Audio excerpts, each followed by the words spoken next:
C'est magnifique un œil. C'est ce que disent certaines personnes. Moi, je trouve ça dégueulasse. Vous avez déjà observé un œil de très près? C'est flippant, un cauchemar pour les tyrophobes. Et pourtant, c'est sans doute l'une des choses les plus précieuses de notre corps. Sans lui, plus rien.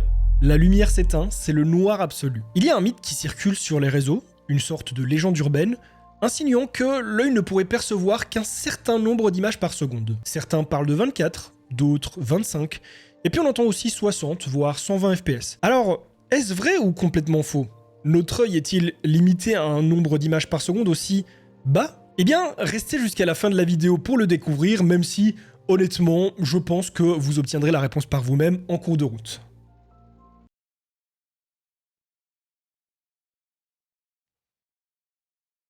Vous savez ce que c'est ça? C'est une mission pour mon partenaire VIP Ursidiki. Ursidiki, c'est un site sur lequel on va pouvoir acheter des clés. Des clés de jeu, des clés software et surtout, ce qui nous intéresse le plus dans cette vidéo, des clés Windows. Elles sont beaucoup moins chères que celles qu'on va retrouver sur le site de Microsoft ou chez les intégrateurs PC. Et rassurez-vous, ce n'est pas illégal, ce sont des vraies clés, c'est totalement legit. Il n'y a pas de crack, il n'y a pas de vol, il n'y a rien de tout ça. Et déjà qu'elles sont pas très chères, mais en plus de ça, si vous rentrez mon code promo DDVIP, vous aurez une réduction de 25%. Donc vous allez voir, c'est très facile, hein, il y a plein de moyens de paiement qui sont disponibles. Une fois que vous avez payé votre clé, vous rendez directement sur le site dans votre user center, vous n'allez pas les recevoir par mail. À partir de là, vous allez trouver votre clé, vous allez pouvoir la rentrer dans Windows pour l'activer, et une fois que c'est fait, vous aurez débloqué absolument toutes les features de Windows. Si vous avez le moindre souci, comme par exemple un paiement qui ne passe pas, ou alors une clé qui ne fonctionne pas, il faut pas paniquer, vous ne vous allez pas faire arnaquer. Vous allez tout simplement sur le site, dans le petit chat qui se trouve en bas à droite, et vous leur exposez votre problème clairement. Et là, soit ils vous remplaceront votre clé très rapidement, soit ils vous rembourseront. Bref, un tout grand merci à Ursidiki qui sponsorise ma chaîne depuis si longtemps, et sur ce, on retourne au sujet principal. Pour bien comprendre le sujet de cette vidéo, on va devoir revoir certaines bases. Beaucoup de gens imaginent que nos yeux fonctionnent comme des caméras ou des écrans. Comme s'ils captent et affichent directement une image que l'on est capable de voir. Mais la réalité est tout autre. Contrairement à un écran, l'œil n'affiche rien. Il perçoit uniquement. Il capte la lumière qui lui parvient et la transmet directement au cerveau qui se charge de traiter et interpréter les informations. Il n'y a absolument rien dans le corps humain qui affiche quoi que ce soit. Entre parenthèses, c'est parce que notre vision est comme ça qu'il est aussi possible de subir des hallucinations. Si le cerveau reçoit un signal déformé ou mélange des données qu'il reçoit, on peut voir des choses qui n'existent pas. Mais ça, c'est une toute autre histoire. Donc déjà, posons une base très importante pour le reste de la vidéo. Il est totalement incorrect d'associer le terme image par seconde ou FPS à l'œil, car contrairement à un écran, il ne voit pas d'image individuelle. Il capte de la lumière en continu. Voir la lumière signifie qu'il capte uniquement des ondes électromagnétiques dans une plage spécifique appelée le spectre visible. Si en ce moment même vous voyez tous les objets qui se trouvent devant et autour de vous, c'est parce que vous percevez la lumière qu'il projette. Alors certes, un tabouret n'émet aucune lumière par lui-même, mais il reçoit la lumière environnante, qu'elle soit naturelle ou artificielle. Et pour preuve, dès qu'il n'y a plus de lumière, vous ne voyez plus rien. Un écran, lui, par exemple, fonctionne de manière numérique en affichant des pixels.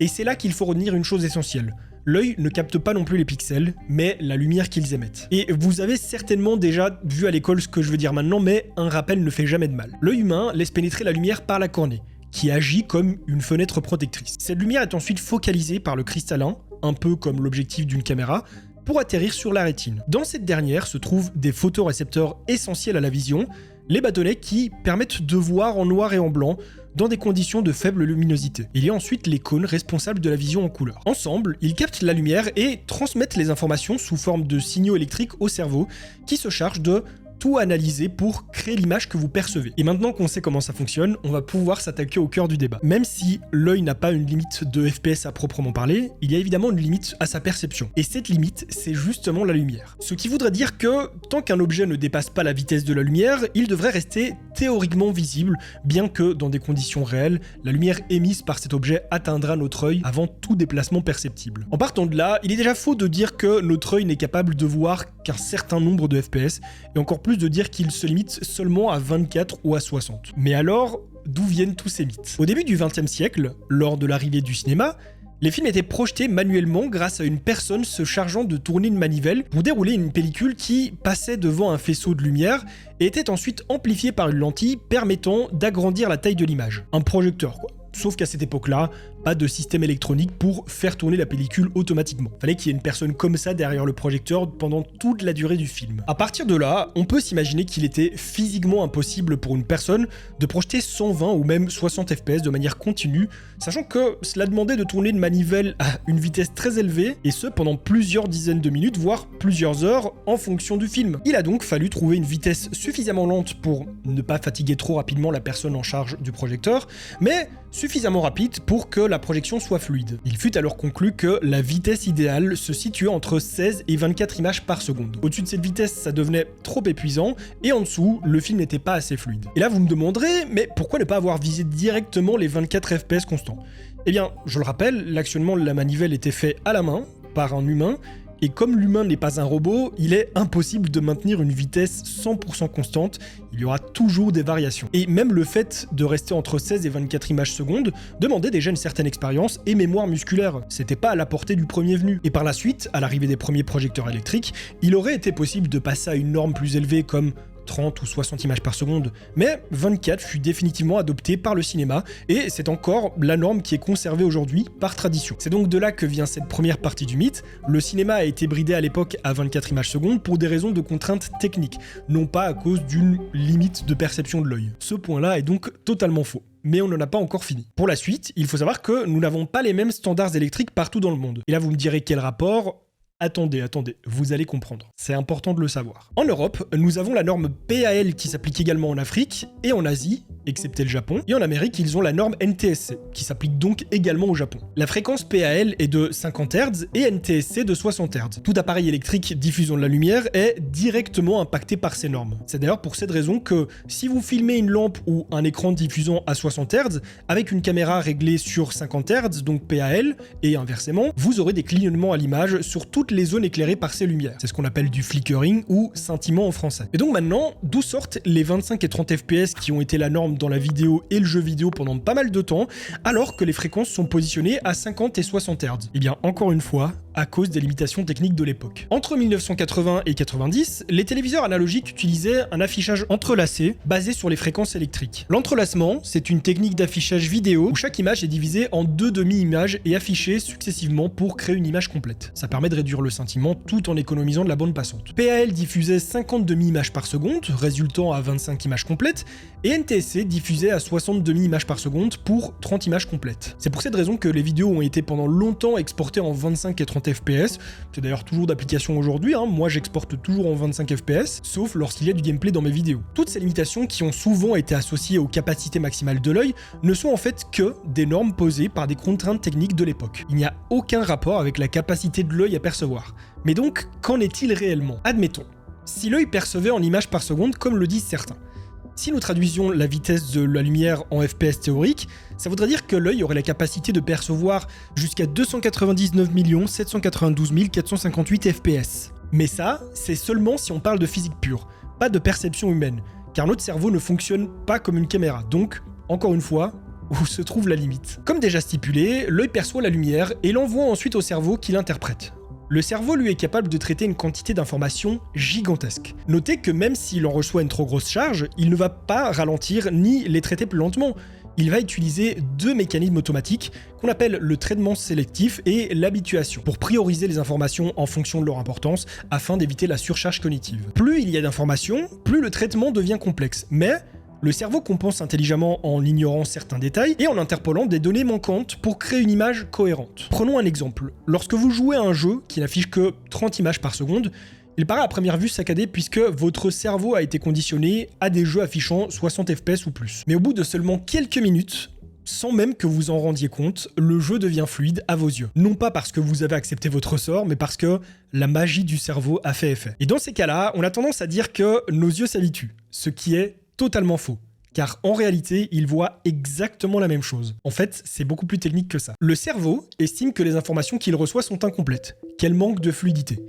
Il crée alors des heuristiques visuelles pour les compléter, et ainsi vous donner l'impression que le jeu est plus fluide. Il faut cependant bien comprendre qu'il ne crée pas d'image supplémentaire, mais interprète, prédit et reconstitue les mouvements en fonction des données visuelles disponibles pour donner cette impression de fluidité. Non, le cerveau, c'est pas frame generation. On va faire une petite expérience pour que vous compreniez à quel point votre cerveau s'adapte et agit tout seul, au point de totalement vous gruger. Prenons cette animation.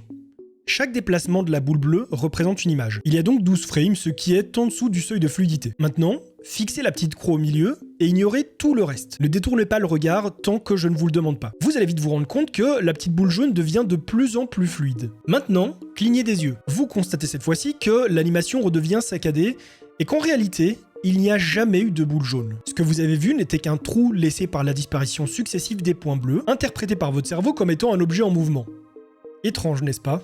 Continuons. On va faire exactement le même exercice, mais cette fois-ci avec une autre animation. Enfin, en soi, c'est la même, c'est juste les couleurs qui diffèrent. Vous constatez encore une fois que l'animation devient rapidement fluide. Et cette fois-ci, on ne distingue pas une boule jaune, mais une boule verte. Et phénomène perceptible si vous avez toujours l'œil bien concentré sur la croix, la boule verte a fait disparaître toutes les autres. Il n'y a plus que la boule verte. Mais vous le savez, il n'y a pas de boule verte, et en réalité, les autres n'ont pas du tout disparu. Je vous invite désormais à ne plus vous concentrer sur la croix.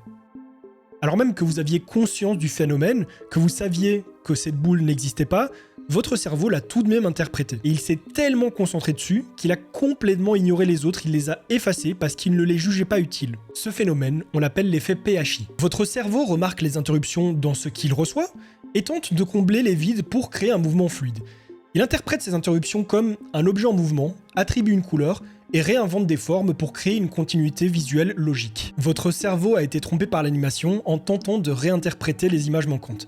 Cette illusion d'optique est causée par le traitement automatique qu'il applique, qui cherche à donner du sens à ce qu'il voit. Et c'est comme ça que les animateurs de l'époque pouvaient, grâce à l'effet PHI, créer des dessins animés fluides à nos yeux. Comme ce magnifique cheval qui galope avec une telle fougue alors qu'il n'est composé que de 8 FPS. C'est vraiment pas beaucoup. Si depuis le début vous avez l'impression que je donne un peu trop d'informations et que certaines paraissent hors sujet, vous allez voir que nous en avons réellement besoin pour comprendre que l'œil est capable de percevoir bien plus que 24, 60 ou 144 FPS. Donc maintenant qu'on sait tout ça, venons-en aux faits. Factuellement, si on devait compter en FPS, le cerveau non entraîné est initialement capable d'en percevoir entre 90 et 120, selon la personne et le type de stimulus visuel. Il est également possible pour certaines personnes d'en percevoir jusqu'à 140-150. Au-delà de ce seuil, l'œil humain ne perçoit plus réellement de différences notables. C'est ce qu'on appelle la fréquence critique de fusion ou CFF. Cela ne veut pas dire qu'on ne distinguera plus les images supplémentaires qu'elles seront émises dans le vent, mais simplement que notre cerveau ne distinguera pas plus la fluidité. Avec de l'entraînement, certaines personnes comme les joueurs pros peuvent habituer leur cerveau à franchir ce seuil. Mais en fait, là n'est toujours pas la réelle limite. Une fois la CFF franchie, le cerveau s'adapte et transforme l'image en un mouvement fluide continu, et ce, quel que soit le nombre de FPS. Car encore une fois, le cerveau ne voit pas en images par seconde, mais en flux continu. Juste avant, je vous parlais du tri sélectif du cerveau. Et c'est là que ça devient intéressant. Lorsque vous passez de 30 à 60 FPS, vous voyez une grande différence, et en passant de 60 à 144 également, puisque le cerveau est capable de faire facilement la distinction jusque-là. Au-delà de ce seuil, la limitation n'est pas vraiment celle du cerveau, mais plus celle de la rétine, qui n'est plus vraiment capable de voir la différence. Et la grosse nuance à faire ici, c'est que ce n'est pas qu'elle ne distingue plus, mais qu'elle ne différencie plus. Si je mets 4 personnes devant vous, vous allez automatiquement savoir qu'il y en a 4. Vous n'aurez pas besoin de compter. Par contre, si j'en mets 30, vous allez avoir besoin d'analyser l'information et de compter. De ce fait, lors du passage d'un écran 144 à 240 Hz, il est fort possible qu'au premier abord, vous ne ressentiez aucune différence, et ce, même après plusieurs heures de jeu. Mais faites le switch inverse, c'est-à-dire de passer d'un écran 240 Hz à un écran 144 Hz, et croyez-moi, vous vous en rendrez compte directement. La différence entre les deux sera flagrante à condition que vous ayez utilisé l'écran à 240 Hz un petit moment. Pourquoi ? Eh bien parce que pendant toutes les heures où vous conditionniez votre cerveau sur un écran 240 Hz, il a décidé de traiter les informations en priorité. Et bien entendu, lorsqu'il s'y est adapté, lorsqu'il y est parvenu, il ne vous a pas envoyé une petite notification pour vous dire hey, « ça y est, j'y arrive ». Ça s'est fait naturellement sans que vous ne vous rendiez compte de rien. Et donc, lorsque vous redescendez sur un écran qui affiche moins d'images, vous ressentez directement le changement. Votre cerveau s'est habitué, il s'est acclimaté, donc si vous lui servez moins, il y aura une différence. Et que ce soit sur un écran 144, 240 ou 360 FPS, en régressant, vous ressentirez toujours la différence. Et bien entendu, ce n'est pas définitif, ce n'est pas une fatalité. Votre œil s'habituera à ce que vous lui donnez. C'est pour ça qu'aujourd'hui, même en jouant à des jeux à 30 FPS, au bout de quelques instants, vous pouvez voir la fluidité. Donc, quel que soit le nombre de FPS ou la fréquence, votre cerveau continuera à interpréter ces images et à faire en sorte que ce soit le plus confort et fluide pour vous. En résumé, il y a bel et bien une limite physique imposée par la rétine qu'on estime entre 90 et 120 FPS, voire 150 pour les personnes les plus disposées ou entraînées. Cependant, comme on l'a vu, notre cerveau fera toujours en sorte que l'on puisse discerner la différence qui suivra lorsque cette limite sera atteinte, car comme je l'ai dit à maintes reprises, nous ne voyons pas en FPS. Mais si c'était le cas, dans la théorie, nous pourrions en percevoir pas loin de 300 millions. La conclusion à tout ça, c'est que ce soit 12, 24, 30, 50, 60, 120 FPS, notre cerveau va toujours faire au mieux pour compléter ce que l'on voit et ainsi nous donner une impression de fluidité. Alors il est certain que lorsque vous passez de 30 à 60 FPS, à 120 à 240 ou plus, c'est toujours plus confort. Mais retenez bien à l'avenir lorsque vous jouerez à un jeu vidéo que tant qu'on ne descend pas en dessous d'un certain seuil, le cerveau s'habituera toujours et vous donnera toujours une impression de fluidité. Si à 30 FPS vous ne voyez aucune fluidité, dites-vous juste que c'est peut-être psychologique et persistez encore un petit peu et le jeu deviendra tout de même très appréciable. Je vous remercie d'avoir regardé cette vidéo. Si elle vous a plu, n'hésitez pas à me soutenir en la likant, en la commentant et en vous abonnant à cette chaîne. Et si vous n'en avez pas eu assez, je vous invite à cliquer sur l'une de celles qui apparaissent actuellement à l'écran. Sur ce, on se retrouve très bientôt pour une nouvelle vidéo. En attendant, portez-vous bien. Bye les gens.